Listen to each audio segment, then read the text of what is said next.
And this year also marks the 60th anniversary of the historic Supreme Court case Brown versus the Board of Education, which ruled that segregation in public schools was unconstitutional. Today, a daughter of the plaintiff in the case spoke to the community at the Grand Wayne Center as Indiana Tech's law school's first distinguished lecturer. I was there as she spoke about the history of the case and challenges we're still facing today.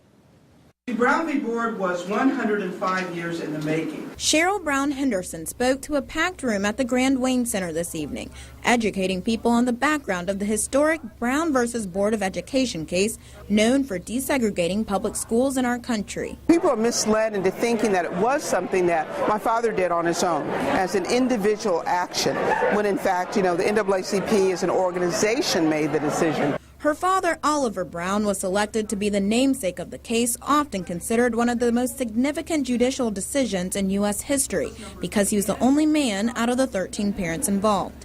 Tonight she spoke in Fort Wayne as Indiana Tech Law School's first distinguished lecturer. She and her father were a very large part of changing the legal landscape in the United States, and we feel like as a law school, Indiana Tech Law School, we'd like to change the legal education landscape, and so it was a perfect marriage. She says there are a lot of facts about the case that many people don't know. Names of the people, the sacrifices of the people. They need to know that there were young people involved, that it took years to happen. A lesson educators there tonight say they're willing to pass on. Being able to inform students in today's society about the impact that it played with them in the classroom. The case began in Brown Henderson's hometown of Topeka, Kansas, but was eventually combined with 4 other cases in places like Virginia and South Carolina.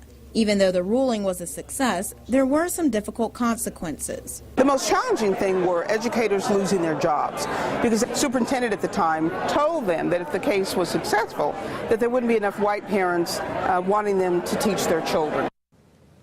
Brown Henderson says she's proud of the progress, but there are still educational battles to be fought, like equalizing funding for public education.